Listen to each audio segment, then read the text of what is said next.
So the third question is, are we selling what Bob is trying to buy? We often try to hand Bob a tool before we even know what Bob is trying to fix.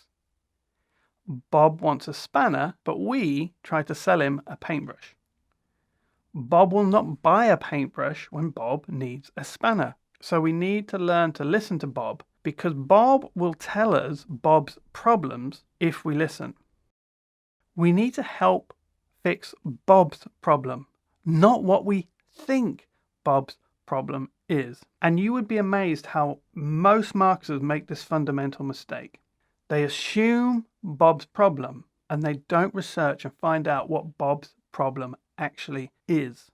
If you learn to understand this, you learn to think like this, you're going to be more successful than 95% of all the other marketers out there. So I encourage you to really focus on these issues and really focus on these questions and allow these principles to become fundamental to how you think about marketing. And if you do that, you are going to be so successful with marketing, because this simple principle is the key to success. So let's have a look at an example. Bob is going on holiday and leaving the cat at home. Bob knows that the cat should be happy, and Bob wants to go on holiday for a couple of days without feeling any guilt about leaving the cat home alone. So this is Bob's problem. This is the problem that Bob has to fix. Bob is going away on holiday and leaving the cat at home.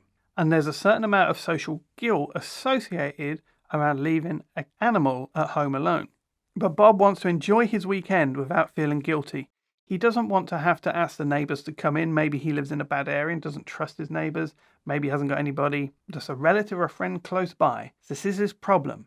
He has to make a journey from feeling uncomfortable about going on holiday to feeling happy about going on holiday.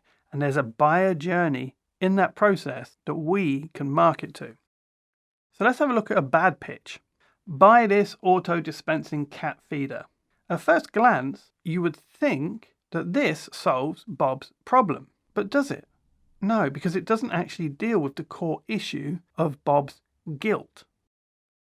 So here's a good pitch. Have a happy cat whilst you are on holiday.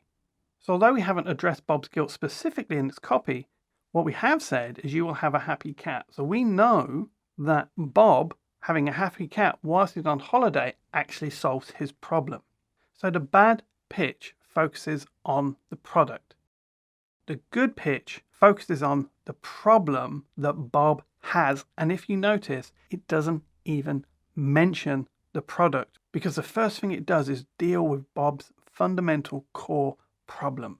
And then we could go on from that and detail how Bob can have a happy cat and be guilt-free whilst Bob is away on holiday for the weekend or for a couple of days.